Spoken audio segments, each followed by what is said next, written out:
इसमें कार्तिकेय, एक इसमें विनायक है।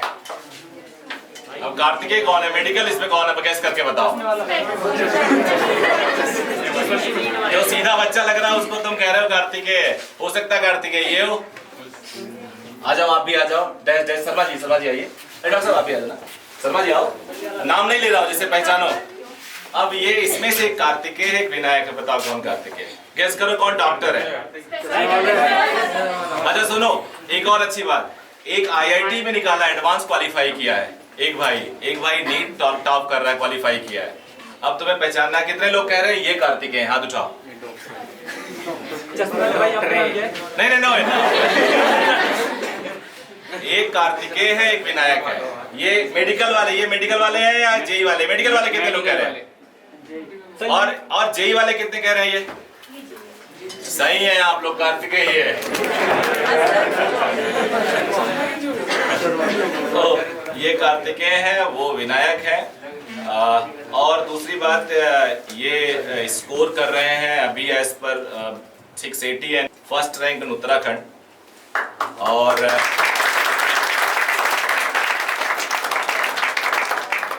This score is probably all time highest from Uttarakhand. यहाँ का बच्चा यहाँ रह के पढ़ के वो ऑल टाइम हाईएस्ट है। तो ये मेरे यहाँ थोड़ा बहुत बता देंगे आप कि किस बैच में पढ़ते थे, कब से पढ़ते थे, पुराने स्टूडेंट है, और इनकी रूटीन कैसी थी। 9-10 का 2 साल का एक बार में ले लिया था, उसके बाद 11th में 11-12 का एक बार में ले लिया था। तो बेसिक्स तो मेरे 9-10 से ही अच्छे अवेल की वजह से हुए, ऐसे नहीं बोल रहा, मतलब सच बता रहा हूँ। और 11-12 में 11 तो ठीक चला यहाँ पे ऑफलाइन, 12th में ऑनलाइन किया था। तो आप में से तो मेजॉरिटी सबको यही होगा कि फिजिक्स हार्ड लगती है ना, बहुतों का यही होगा कि फिजिक्स हार्ड है, मार्क्स नहीं आते। और मॉक टेस्ट भी जब दिए होंगे तो मॉक टेस्ट में स्टार्ट कम मार्क्स से हो रहा होगा और कम से हो रहा होगा। तो मैं तो ये कहना चाहता हूँ कि ये बहुत लंबी प्रोसेस है। मतलब ऐसा नहीं कि मेरे खुद के लोएस्ट मार्क्स अब तक मॉक टेस्ट में 456 रहे हैं। 456 मार्क्स कभी भी अपने आप नहीं बढ़ेंगे, मार्क्स धीरे धीरे टाइम लगेगा, बढ़ेंगे ज़रूर। और कुछ चीज़ें 3-4 ऐसी इंपॉर्टेंट हैं जिन्हें ध्यान देंगे तो बहुत हेल्प मिलेगी। जैसे मैं अपना बता दूं, 11th में मेरा ठीक था, 11th में ठीक पढ़ा, लेकिन रिवीजन जो चैप्टर्स का था वो मेरा हो नहीं पाया था क्लियरली। जो लास्ट के फिजिक्स में चैप्टर है, वेव्स, ऑसिलेशन, ये सब मेरा लास्ट में क्लियरली रिवीजन नहीं हो पाया था, पढ़ा मैंने पूरा था। 12th की स्टार्टिंग में आया तो सामना हो गया इलेक्ट्रोस्टैटिक से, जो कि 12th में सबसे थोड़ा टफ माना जाता है। तो इलेक्ट्रोस्टैटिक ठीक है, हार्ड लगी। उसके बाद ऑर्गेनिक का खौफ अलग था कि ऑर्गेनिक हो नहीं रही थी, समझ में नहीं आ रही थी। तो पेशेंस तो रखना पड़ेगा, मतलब पेशेंस इज़ अ मस्ट। आपको पेशेंस रखना पड़ेगा। धीरे धीरे जब आप चीज़ों को पढ़ोगे, समझ में आएगी, तो वही प्रोसेस बड़ी है, आपको पेशेंस रखना पड़ेगा। उसके बाद जब आपका सिलेबस खत्म चैप्टर्स होते जाएंगे, जब आपका सिलेबस पूरा खत्म हो जाएगा, फिर आपकी साइकिल चलेगी रिवीजन की। और यहाँ खेल रिवीजन का ही है, क्योंकि आपका out of syllabus, out of NCERT कोई आता नहीं है सवाल। कॉन्सेप्ट एनसीईआरटी से ही होंगे, जितनी ज़्यादा बार आप रिवाइज कर पाओगे चीज़ों को, उतना ही ज़्यादा आपके ग्रिप में आएंगे वो, ये क्लियर है। उसके बाद जब सिलेबस खत्म हो गया तो रिवीजन, और उसी के बाद से मॉक टेस्ट देना स्टार्ट। मैंने अपना पहला मॉक टेस्ट फरवरी में दिया था। उसमें कुछ फुल सिलेबस नहीं था वो, लेकिन 12th के कुछ चैप्टर्स आए थे उसमें। तो मेरे पहले मॉक टेस्ट में 521 मार्क्स थे। दूसरे मॉक टेस्ट में लोएस्ट मार्क्स थे, 11 का सिलेबस था 456 मार्क्स। फिर धीरे धीरे करते आपका स्कोर बढ़ेगा ही बढ़ेगा, लेकिन आपको पेशेंस रखना पड़ेगा। आप ये नहीं हो सकता कि स्कोर नहीं बढ़ रहा, क्या करूं। मेरा एक टाइम पे स्कोर जब हो रहा था तो 580 पे रुक गया था। आप मानोगे नहीं, मैंने 9-10 मॉक टेस्ट मेरे 570, 580, 590 इसी के बीच में था। मेरा दिमाग खराब हो गया था, मेरा बढ़ क्यों नहीं रहा स्कोर। तो जितनी भी मेरी ग्रोथ थी, मैं अपने मम्मी पापा के साथ शेयर करता था कि ऐसे ऐसे मार्क्स आ रहे हैं, अब मेरे मार्क्स बढ़ नहीं रहे, मैं क्या करूं। तो मेरे मम्मी पापा दोनों बोलते थे करते रहे, होगा, बढ़ेंगे ज़रूर। एक और चीज़ जो मैंने स्पेसिफिकली करी थी, लास्ट के 2 महीने में मैंने अपनी एक मिस्टेक कॉपी बना ली थी। मिस्टेक कॉपी, क्योंकि स्टार्टिंग में आप ये सब नहीं कर सकते, स्टार्टिंग में आपको काफ़ी चीज़ नहीं मिलेगी, लेकिन लास्ट के 2 महीने में आते आते आपको मेजॉरिटी चीज़ें आपने पढ़ ली होती है। तो मैंने लास्ट के 2 महीने में एक अपनी मिस्टेक कॉपी बनाई। उसमें जो भी मॉक टेस्ट में जो भी नया कॉन्सेप्ट, नई चीज़ प्रीवियस ईयर से खासकर कोई नई चीज़ मिलती थी तो वो मैं उसमें लिख लिया करता था, जो कि सबसे ज़्यादा उसी ने मेरे को बेनिफिट दिया। ऐसे ही धीरे धीरे करते करते करते जो मैंने अपना लास्ट मॉक टेस्ट दिया था पेपर से अप्रॉक्स 10 दिन पहले, उसमें मेरा स्कोर था 677। तो धीरे धीरे स्कोर आपका बढ़ेगा, मतलब अभी ये सर ड्रॉपर बैच है, तो धीरे धीरे आप चीज़ें क्लियर होंगी। वीक पॉइंट्स पे आपको अपने ध्यान देना पड़ेगा। सबसे ज़्यादा इंपॉर्टेंट वो कैसे पता चलेगा, जब आप मॉक टेस्ट दोगे। जब आप मॉक टेस्ट दोगे तब आपको पता चलेगा कि यहाँ ये इससे सवाल नहीं बन रहे, ये नहीं हो रहा। तो सब चीज़ें आपको देख के चलनी पड़ेंगी। जैसे मैंने किया था, मेरे फादर ने मेरे को गाइडेंस दी, सर की वीडियोस देखता था जो आती थी, तो काफ़ी चीज़ें देख के चलनी पड़ेगी। डिस्ट्रैक्शन से तो दूर रहना ही। अगर अच्छा स्कोर करना है, ज़्यादा दिन की बात नहीं है। अभी तो नीट 2022 के लिए हो 7 मंथ्स ही बचे हैं, तो 7 मंथ्स में क्या जाता है। अगर आपका इंस्टाग्राम, फेसबुक, पबजी ये सब हटा दोगे तो बेनिफिट भी उतना ही अच्छा मिलेगा, ये क्लियर है। लेकिन पेशेंस रखना पड़ेगा, मैं फिर से बोल रहा हूँ, पेशेंस रखना पड़ेगा। और जब आप अपना हार्डवर्क करना स्टार्ट करोगे, जब आप 3-3 घंटे लगातार बैठ के पढ़ना स्टार्ट करोगे, तब आपको कॉन्फिडेंस खुद आएगा अपने ऊपर कि हाँ मैं कंप्लीट कर सकता हूँ। जब आप सिर्फ 3 घंटे पढ़ लो, अगर 3 घंटे बैठ के पढ़ लो 10 दिन तक, तो आपको आएगा कॉन्फिडेंस कि मैं कर सकता हूँ। तो बस मेन तो पेशेंस ही है जो आपको रखना है। और अगर आपकी कोई स्पेसिफिकली क्वेरी हो तो मैं आप जैसे संडे के दिन हॉलीडे मतलब छुट्टी रहती थी, तो उस टाइम का आप दिन को कैसे यूटिलाइज करते थे? नीट की प्रिपरेशन के लास्ट के 6 महीने में कोई छुट्टी नहीं है तुम्हारे लिए, मतलब जिस दिन तुम रिलैक्स कर पाओ। लेकिन संडे को मैं जनरली मॉक टेस्ट देता था। लास्ट के आते आते मैंने हर संडे को मॉक टेस्ट देता था मैं। तो वही स्टार्टिंग में रिवीजन करता था सुबह के 2-3 दिन। और जितने भी मैंने आज तक मॉक टेस्ट दिए हैं, अप्रॉक्स 20-30 आसपास टोटल मॉक टेस्ट दिए होंगे। हर मॉक टेस्ट को मैंने वही नीट की जो टाइमिंग रहती 2 से 5 उसी में रखा था। मेरी एक बहुत बुरी आदत लगी थी दिन में सोने की, उसको तो आलस तो आपको रहना ही नहीं। आपको 2 से 5 अपनी प्रोडक्टिविटी के मैक्स लेवल पे रहना है, चाहे आपको नींद आती हो, चाहे आपको भूख लगती हो, कुछ भी। तो 3 घंटे बैठ के मैं मॉक टेस्ट देता था। उसके बाद मेरे को 5 घंटे लगते थे पूरे पेपर को एनालाइज करने में और पूरे पेपर की मिस्टेक्स को मिस्टेक कॉपी में लिखने में 5 घंटे। और मैं प्लस अपनी OMR शीट जो जिसमें मैंने किया था उसको वहाँ पेस्ट कर देता था। 5 घंटे के बाद इनफ होता था। उसका थोड़ा बहुत जो रिवाइज करना होता था वो करके मैं सो जाता था। सर फिजिक्स में हम करते हैं न्यूमेरिकल, जैसे उसे 2-3 सॉल्व हो जाते हैं, इसके बाद ट्राई करते हैं, जैसे उसके बाद सॉल्व नहीं हो पाती, फिर इसका कुछ फिजिक्स में ये दिक्कत आएगी, मेरे को भी ये सेम दिक्कत आई कि मतलब थोड़ा मुश्किल तो आती है। आपको नई नई चीज़ें पता चलेंगी। फॉर्मूले याद रहते हैं लेकिन उसकी एप्लीकेशन नहीं आ पाती, कभी फॉर्मूले नहीं याद होते। फिर मतलब जहाँ गलती हुई है उसके वही पेज पलट के देखो कि अच्छा ये फॉर्मूला है, पढ़ लो उस चीज़ को एक बार पूरा। तो वही है कि पेशेंस रखो, बनने लगेंगे और ऐसे ही आएगा कॉन्फिडेंस। जब आपसे 4 क्वेश्चन भी रो में बन जाएंगे ना, तो धीरे धीरे बिल्ड होगा क्वेश्चन। और नई चीज़ें मैं बता दूंगा आप सबको, आप जितना भी पढ़ लो आपको एग्जाम के लास्ट दिन तक नई चीज़ें मिलेंगी। वही से जहाँ से आप NCERT से ही पढ़ रहे हो, नई चीज़ें आपको मिलेंगी। मेरे साथ भी था, मेरे को लास्ट तक फॉर्मूले मतलब जिस वे में मैं समझ रहा था और जिस वे में एक्चुअली था वो सब नया चीज़ें आपको पता चलती रहती हैं। तो पेशेंस से ही होगा, करते रहो, आ ही जाएगा। उसमें कोई बहुत न्यूक्लियर फिजिक्स नहीं है, हो जाएगा वो इजीली। और जैसे ना हर चैप्टर के होते हैं, निमोनिक होते हैं, तो बेनिफिट तो होगा। हाँ, वो तो अपने पे डिपेंड करता है। जैसे मैंने तो ज़्यादातर बायो के एग्जाम्पल लिए, मॉर्फोलॉजी के जो एग्जाम्पल हैं इतने सारे उनमें हो गया, प्लस एनिमल किंगडम्स के थोड़े एग्जाम्पल जो ऐसे ट्रिकी वाले पार्ट्स थे वहाँ पे। फिजिक्स केमिस्ट्री में इनऑर्गेनिक के थोड़े निमोनिक्स हो गए, और तो कहीं मैंने यूज़ नहीं किए थे। लेकिन ऐसा भी नहीं बहुत ज़्यादा निमोनिक्स कर लो, वो तो फिर एग्जाम में वही याद नहीं आएंगे। हेल्प करते हैं निमोनिक्स। आपका जो कोचिंग का टाइम है, मतलब कोचिंग के बाद जाते थे, आपका रूटीन किस तरीके का रहता था? कोचिंग तो जैसे 11th में मैंने की थी, तो वही 7:15 का आई गेस समर्स में होता था, फिनिश होती थी। तो घर जाके थोड़ा देर रिलैक्स करके वही रिवाइज जो कोचिंग में पढ़ाया उस दिन, लगता है कि चलो कर लेंगे, लेकिन डेली बेसिस पे वो आदत छूट जाती है।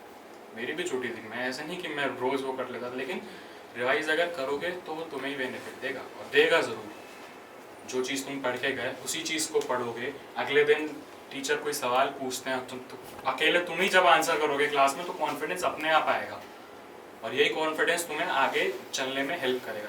तो तुम आगे हार्डवर्क कंटिन्यू रखोगे तो फिजिक्स का हर एक चैप्टर टिपिकल होता है, जैसे जैसे चैप्टर्स होते जाते हैं उनके हम करते जाते हैं साथ के साथ, लेकिन स्टिल कुछ टाइम के बाद हम उन्हें भूल जाते हैं। आपने अपनी रिवीजन स्ट्रेटजी कैसे रखी जो आपने मतलब स्टार्टिंग के चैप्टर्स भी और 12th के चैप्टर्स भी सबको एकदम समराइज कर दिया? मैंने अपनी रिवीजन स्ट्रैटेजी में क्या किया था, मैंने प्लान किया था कि मैं अपना 12th का सिलेबस जनवरी तक ख़त्म कर लूँ। 12th का एटलीस्ट एक बार रिवीजन अपना 12th का जनवरी तक ख़त्म कर लूँ। तो जनवरी तक मैंने एक एक चैप्टर कर लिए थे, प्लस उनके प्रीवियस ईयर क्वेश्चन, एक चैप्टर के ज़्यादा होते नहीं। तो वो करने के बाद फिर मैंने अपना पूरा प्लान बनाया था। मैंने एक चार्ट लिया था, उसमें उसे हाफ में डिवाइड किया। मेरे फादर का बेसिकली प्लान था, उन्होंने हम दोनों का एक साथ बनाया था। तो उसमें ऊपर हमारे 11th के चैप्टर फिजिक्स, केमिस्ट्री, बायो, और नीचे 12th के चैप्टर पूरा इतने बड़े चार्ट में हमने जहाँ पढ़ते थे अपनी वॉल के सामने चिपका दिया। अब वो सामने रहता था। उसके बाद हमने ये किया 11th के चैप्टर पकड़ो, क्योंकि 11th के चैप्टर को करना ज़्यादा ज़रूरी था, क्योंकि वो थोड़े थोड़े निकल चुके थे दिमाग से। फिर धीरे धीरे जो चैप्टर वीक थे मेरे सबसे ज़्यादा, जनवरी से जैसे केमिस्ट्री में इक्विलिब्रियम हो गया, थर्मोडाइनमिक्स हो गया, इनऑर्गेनिक, ऑर्गेनिक, ये सब हो गया। तो इन सबको पकड़ा धीरे धीरे धीरे, मतलब 3 दिन मैंने आई थिंक थर्मोडाइनमिक्स को दिए थे। ऐसे ऐसे ज़्यादा आप अपने बहुत ज़्यादा भी नहीं लेना, बहुत कम भी नहीं लेना, अपने हिसाब से उनको आप लोग एक एक करते करते जब चैप्टर खत्म हुए तो मैं ऐसा करता था ना कि बीच में कोई 11th का चैप्टर कर लिया और साथ ही में उस चार्ट में मैं मार्क कर देता कि ये चैप्टर हुआ है, तो मैं उसको मार्क किया कर देता था। उसके बाद फिर 12th वाले जब 11th का थोड़ा सिलेबस हो गया तो मैंने एक बार 12th का जो हाई वेटेज वाले चैप्टर थे, इलेक्ट्रोस्टैटिक्स हो गया, मॉडर्न फिजिक्स हो गया, इन सबको मैंने रिवाइज किया एक बार। और उसके बाद फिर, लेकिन जब आप 1-2 बार रिवाइज कर लोगे ना तो आपकी स्पीड बहुत बढ़ जाएगी। फिर उतनी देर नहीं लगेगी जितनी आपको पहली बारी में लगी थी। जल्दी चीज़, और फिजिक्स में तो ज़्यादा देर लगती नहीं रिवाइज करने में, सिर्फ आपको फॉर्मूलेज रिवाइज करने होते हैं, तो फिर उतनी देर नहीं लगेगी। फिर फटाफट, लेकिन वही पूरा प्लान बना के मैं चला था कि 11th ऐसे ऐसे करनी है, आज यही चैप्टर करूँगा। एक रात पहले ही मैं अपना प्लान बना लिया करता था कि कल मेरे को ये चैप्टर करना है। तो पूरे दिन ये रहता था कि मैं फोकस हूँ, हाँ ठीक है मेरे को ये करना है, मैं इधर से उधर नहीं भागता था। तो ऐसे ही करते करते 11th का रिवाइज किया कॉन्सिक्यूटिव। बाद में फिर आप अपने हिसाब से प्लान बना लो, लेकिन 12th का जितना जल्दी हो सके उसको अच्छे से कर लो, फिर 11th रिवाइज कर लो। ऑर्गेनिक केमिस्ट्री में सबसे ज़्यादा डाउट्स होते हैं, सबसे ज़्यादा कंफ्यूजन होती है।